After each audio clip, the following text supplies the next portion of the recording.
Hi, Ryan. Hey. So it's been 4 years since the initial Rock Band launch. Can you tell me what Harmonix was like leading up to the launch of that first game? Was it a tense period of doubt or what?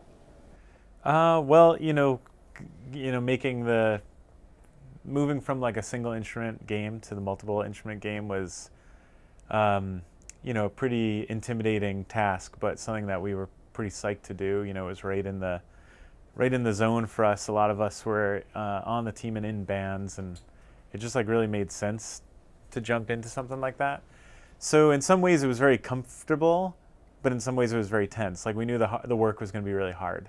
But at the same time, it's like, oh, a game about guitars and drums and bass and singing and bands and interband politics and stuff. So that was like all really familiar because that's just kind of what we did every day after work. But but yeah, it was pretty interesting, and that was really the first time we were working with our our new MTV coworkers. So kind of new ways of doing things and introducing our working methods to people who are used to doing stuff in a totally different way, and just a lot of meetings where big pictures were being pitched, and it was pretty interesting actually. From your perspective as the art director, you had created a definite look and style with the Guitar Hero games, and then you had to switch gears to Rock Band, which is a really similar type of game, but a totally new IP in Yeah. itself. What was that process like for you? Like, did you have to purposely diversify what you'd already done from what you'd already done? Well, for each one of the games that we make, we always want to find some new visual paradigm, and yeah, the Guitar Hero brand and the Rock Band brand both live in the same world of rock and roll music, and it was important to us to strike a new chord, no pun intended, uh, and just find something new that was interesting, but still fit the vibe of like guys on stage and people in the crowd and kind of seedy bars and all that stuff. So we worked for a long time. Pre-production was very much a roller coaster ride because different people on the team had different ideas of what the game should look like, and we all felt really strongly about it because we were all really, really invested. You know, whether it was like Eric or Greg or me or Daniel or any of the people involved, really, who had both a big love for video games and a big love for rock and roll. Um, so a lot was going on, and I think we may have had one or two.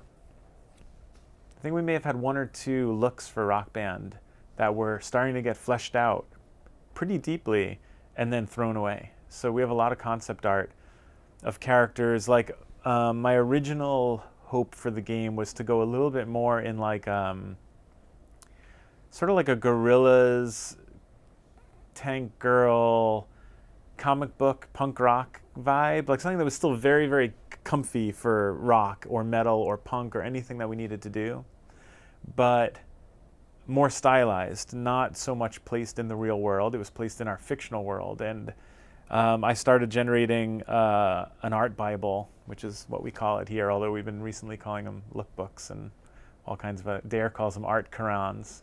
But we started working on that and making character concept art, all with like really stringy long arms and like noodly physics and sculpted hair, and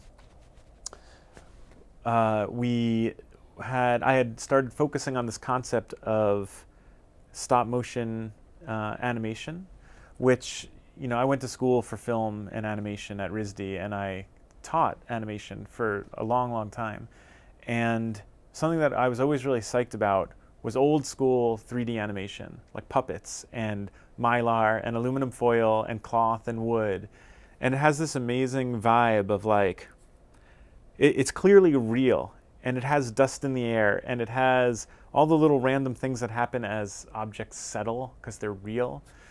The lighting is real, and the materials and surfaces are real. And I wanted to bring all that stuff in so that there was a certain believability and a certain like visceral contact with what was on screen, but you get to do goofy stuff, like have hand-done animation that was really wild. So in Guitar Hero, we did a mocap, and in Rock Band, we originally had planned on doing hand animation. So it was going to be a lot more cartoony, like what you would imagine seeing in a 3D movie these days. We did a lot of tests. Like Kelly Scott was brought on as our new lead animator for the Rock Band series, and she's really good at hand-done animation.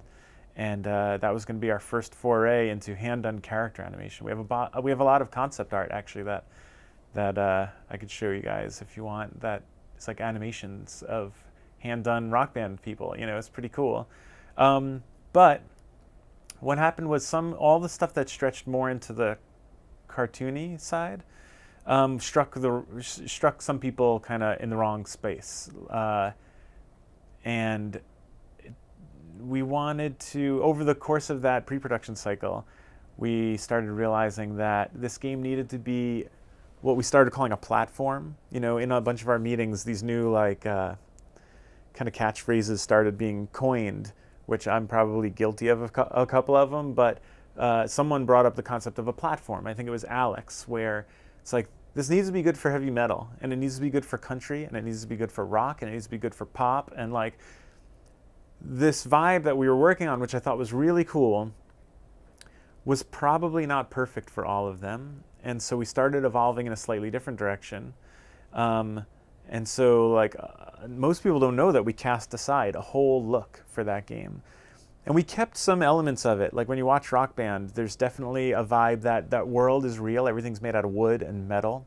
And the lighting is real and atmospheric. But the characters are stylized. It's just that we moved them to be stylized in a different way.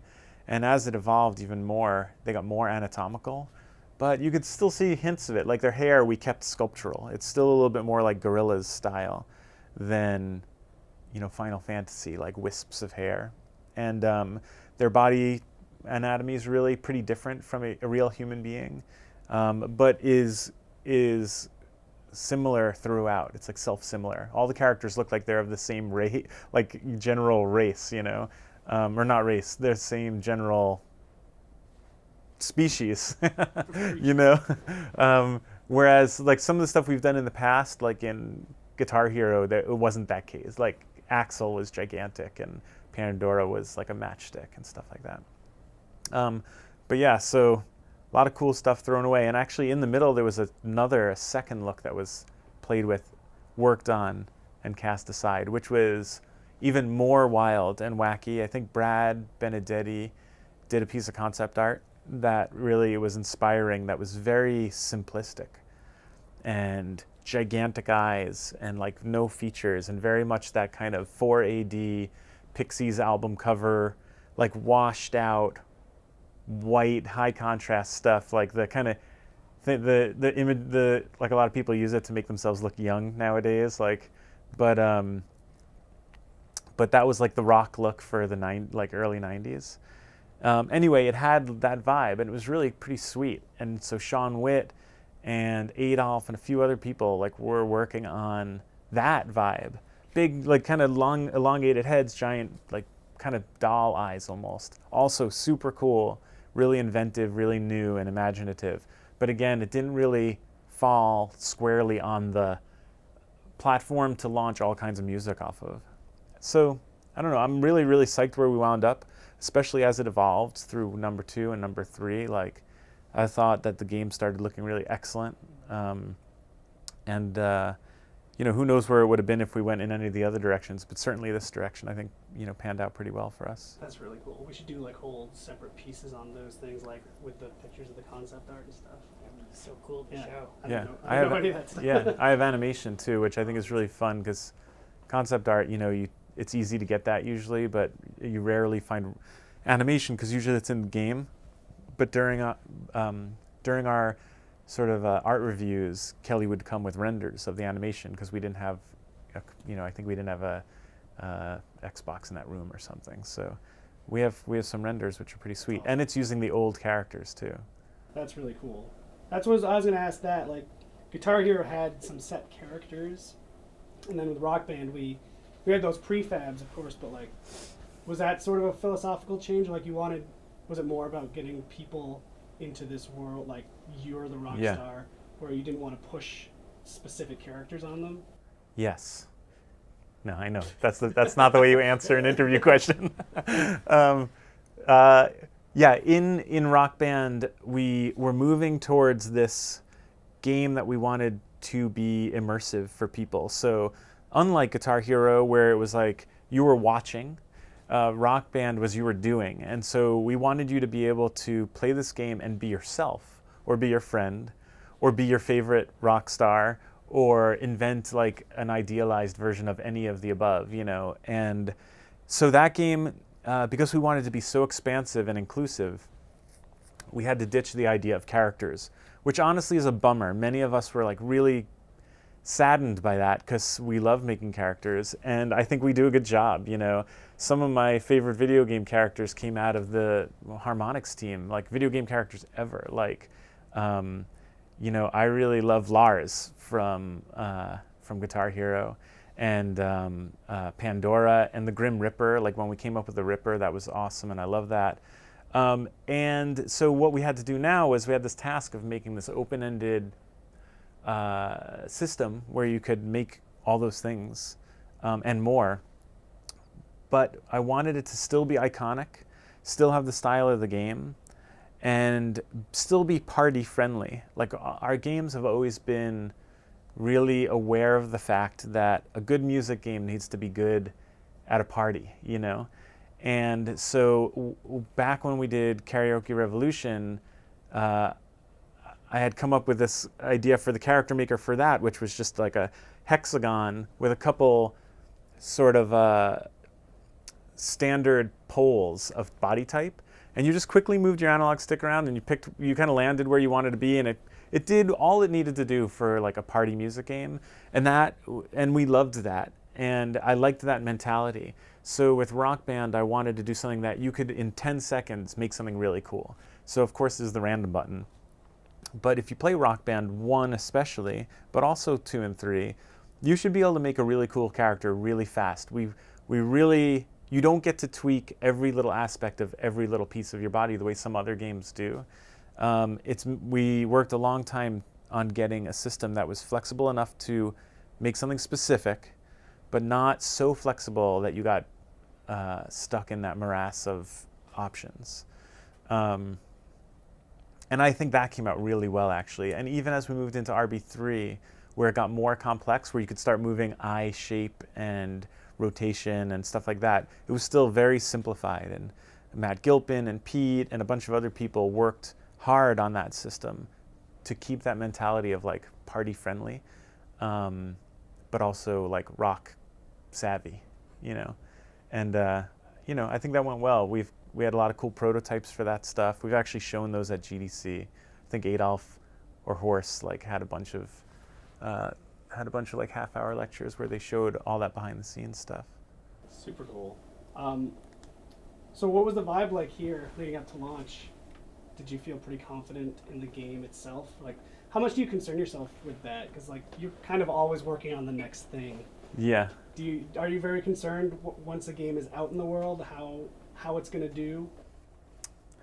I think, I don't know, maybe it's like my art school mentality, but I'm used to making stuff that I like and that is the way I want it to be, and I work on it until I'm happy with it, and then I'm done with it.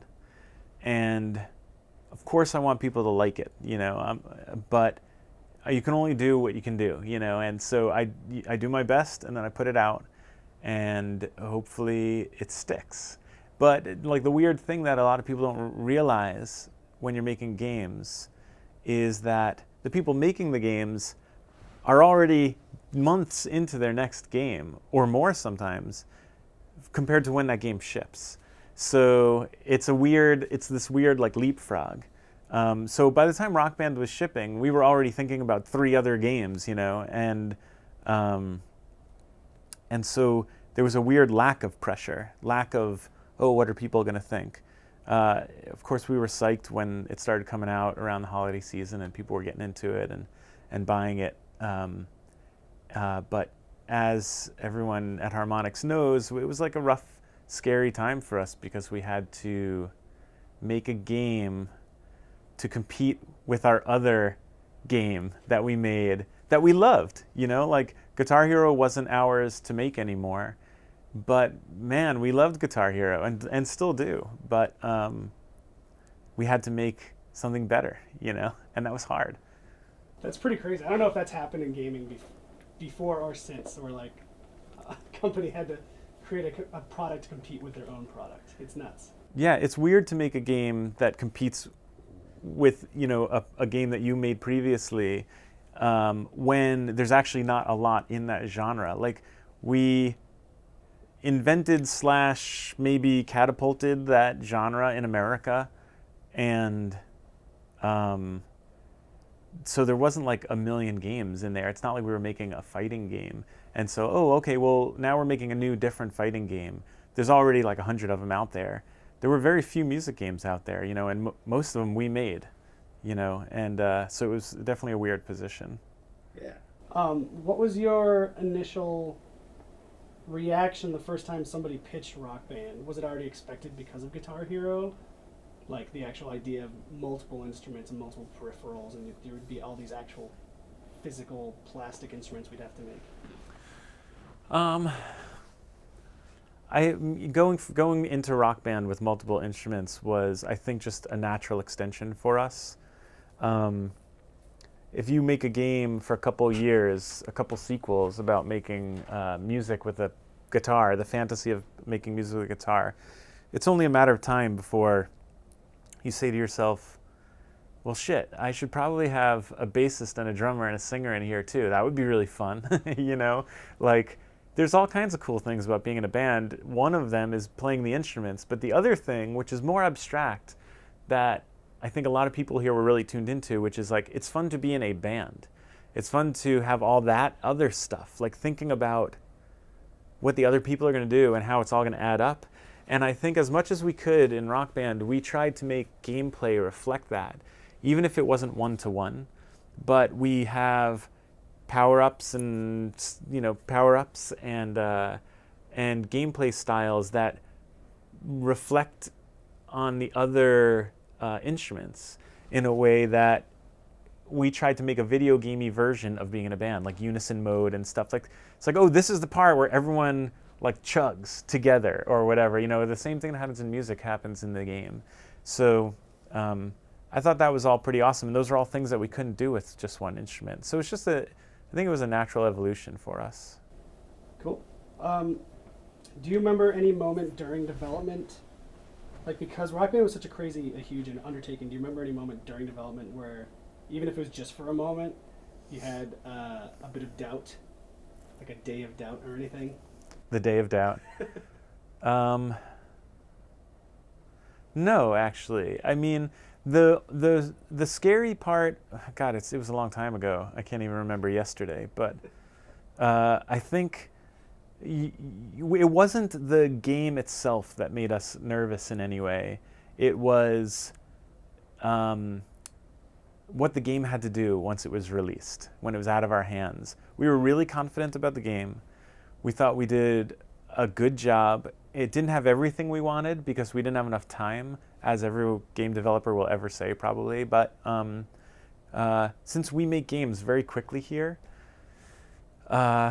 it was more like, okay, this is the best game we can make about this. I love it. It's awesome. Let's put it out there. And we were confident that it was good and that it was fun. I mean, we play test the crap out of games here.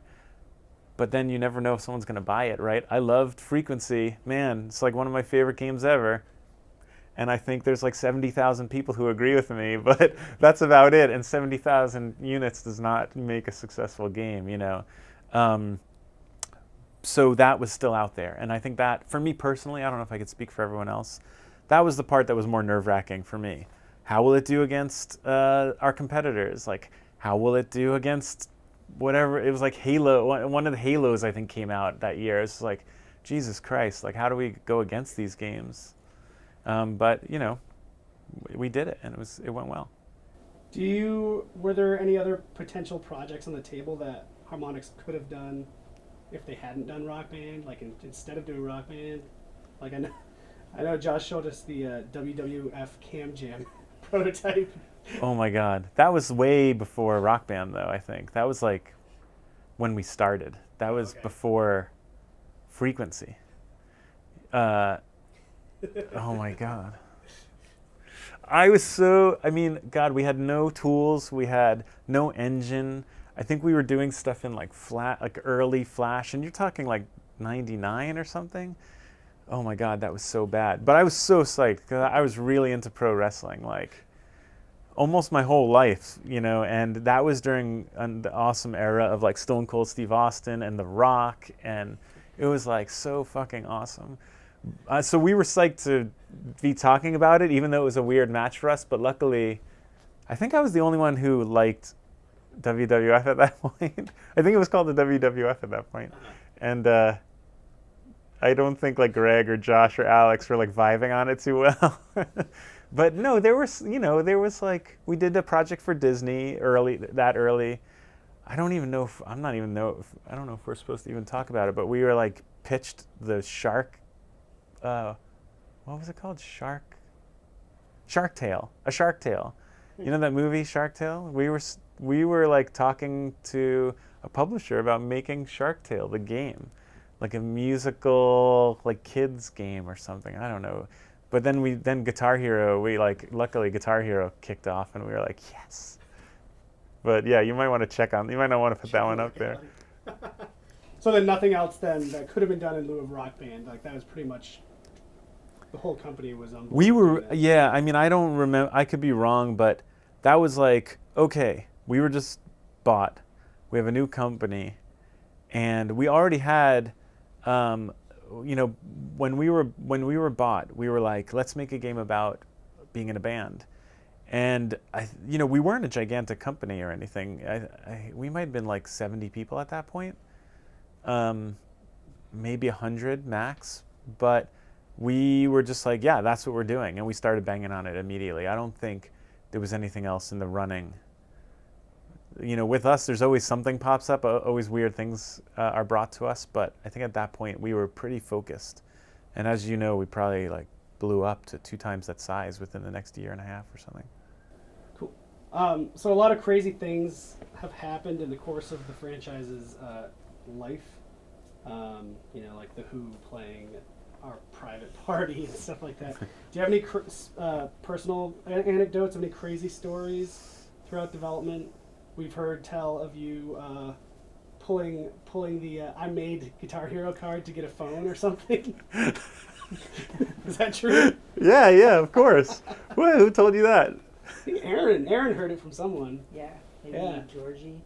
Yeah, maybe Mike Georgeson told us. Yeah, I've used that one a lot, actually. That's kind of like my signature move. That's like my finishing move.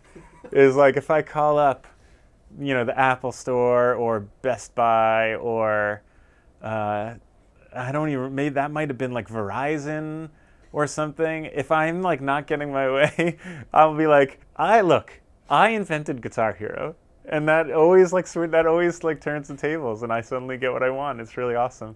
That might not actually work that well anymore. I don't know if Guitar Hero is really the golden child.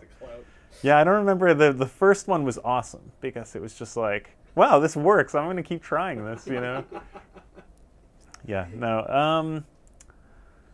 Shit, well, I don't know. I mean, the most, maybe because it's the most recent, but like all the Beatles stuff, Rock Band Beatles, Beatles Rock Band, all that Beatles Rock Band stuff like hit me pretty hard. And like when Josh and I would go to England and be standing in like Studio 2 of Abbey Road, and it's like basically the same as it ever was. And I got chills, I got goosebumps, and I was just like, oh my God, I'm in the room, and that really like has stuck with me. And if like we went to Abbey Road and everyone there was an asshole, I probably would have been like, yeah, it's the same old rock and roll bullshit. Like being on tour and all that stuff, you meet a lot of your like rock heroes, and you realize they're like just normal people, and actually a lot of the times they're kind of assholes. But at Abbey Road, everyone was so awesome, you know, like Jonathan and Giles and all those guys were so sweet that it just made that whole experience kind of like fantasy style, you know. It's so excellent. And we did some great work, and we were able to make stuff for the Beatles, which is I'll never forget any of that, you know.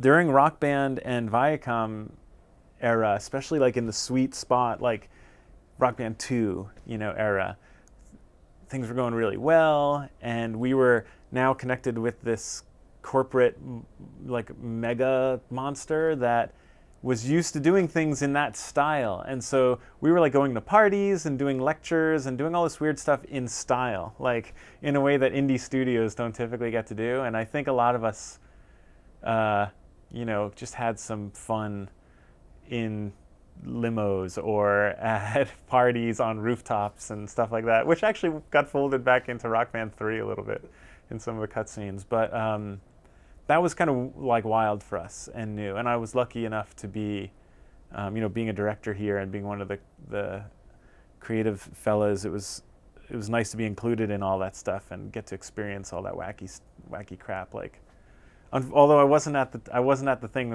where the Who played for us personally. I unfortunately missed that one. I remember them in Dornbrook sending the email. Oh, you missed it! It was so great. Yeah. Wish you guys could have been here. Yeah, that's classic Dornbrook style.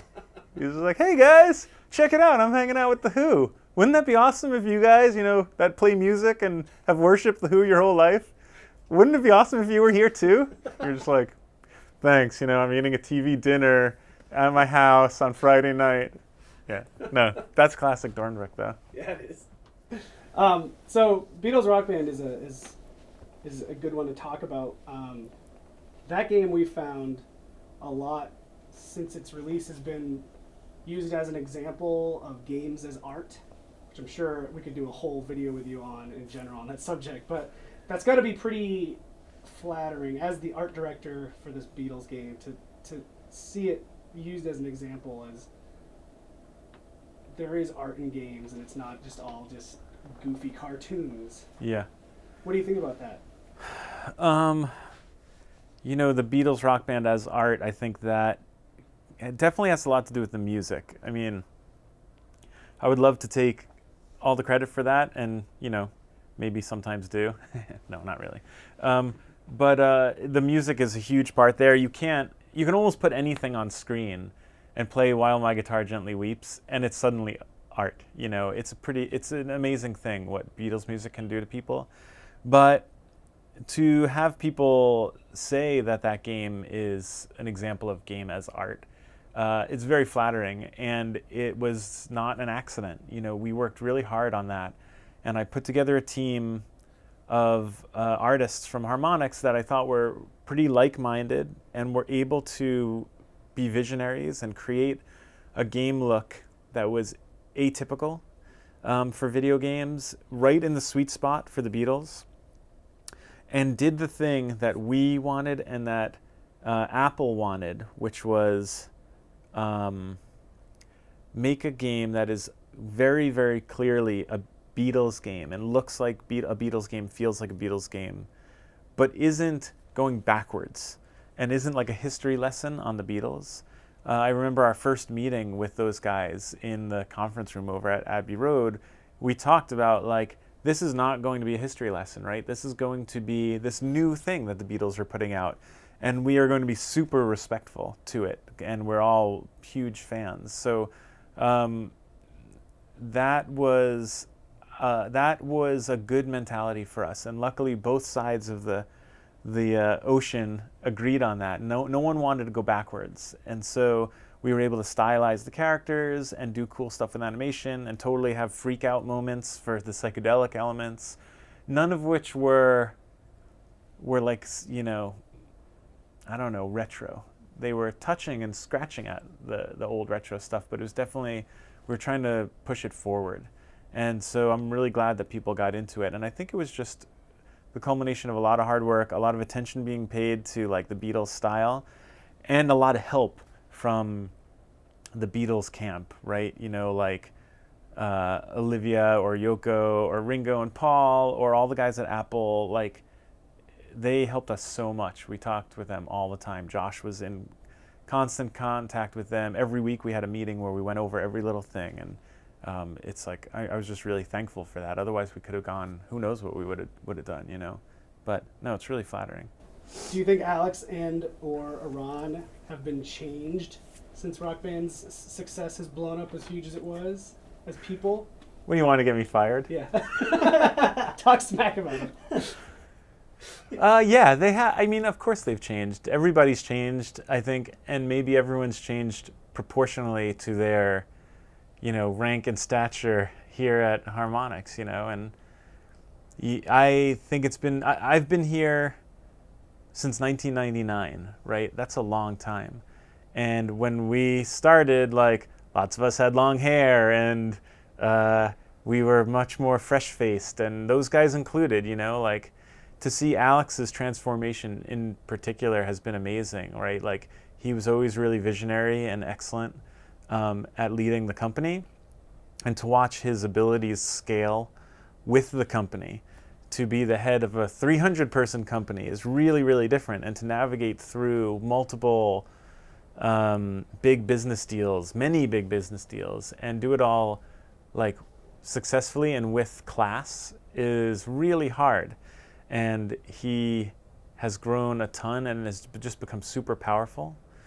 And to watch Iran as well, it was like a totally different path. Iran, those guys made a decision that Alex was going to be like the face, and Iran was going to be with the troops, and so every day you get to work with Iran, and going through all of our early games all the way up till now, it's like watching a super sophisticated, ultra smart programmer, video game programmer kind of evolve is pretty intense, So yeah, I love those guys, and they've done amazing things for everybody here, and I think no matter who you ask, like everyone's pretty grateful, and I think that's thanks to their ability to grow and not change, right? Like, you could easily imagine people becoming less caring or more evil, and luckily neither of those did either. Yeah, I know, like, because I have to interface with the press a lot. I know I've heard like press people be like, Alex could have checked out years ago and cashed out, but he's still there fighting the fight, which is pretty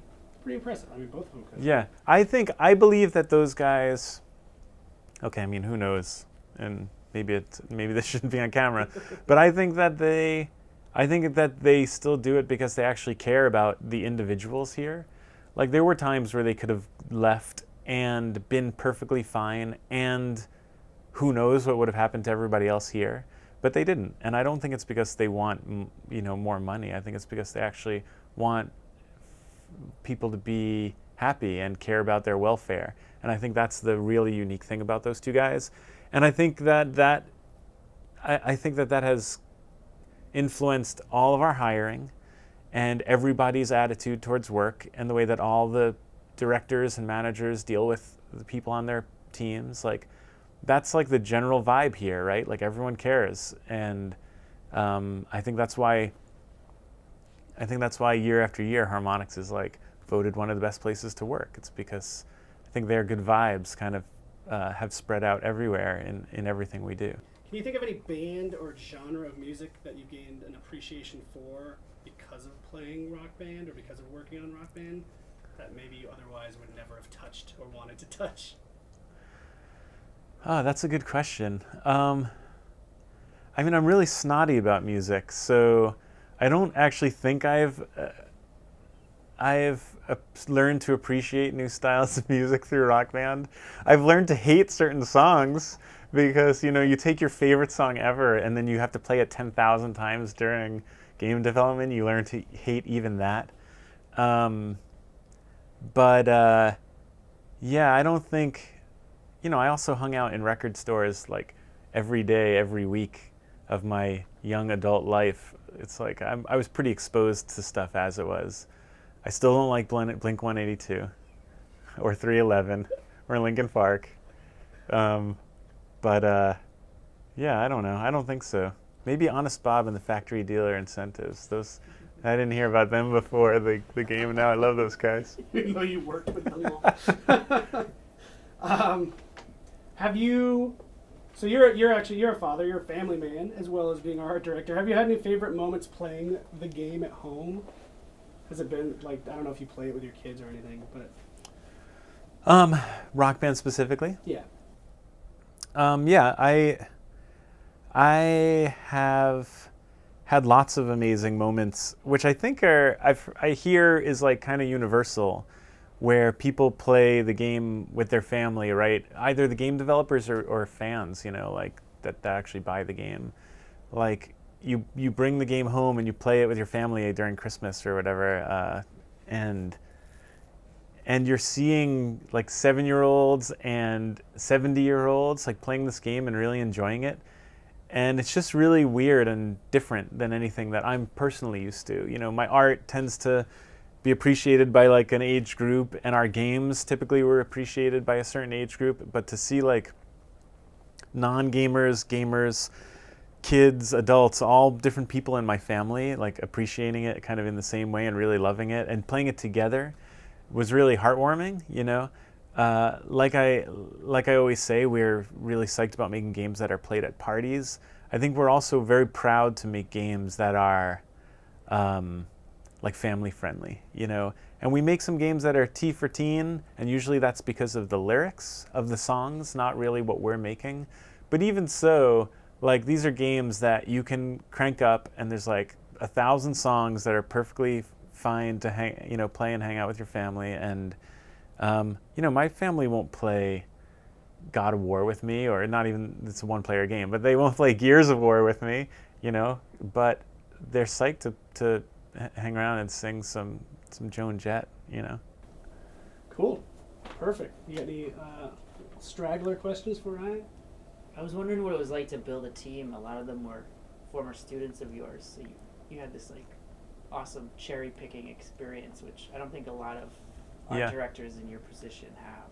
Right. So like I taught at RISD for like, I don't know, 14 years or something. And during that time, I had the unique ability, or I was in the unique situation of being able to watch students grow, especially as I started teaching senior classes, like the more advanced classes.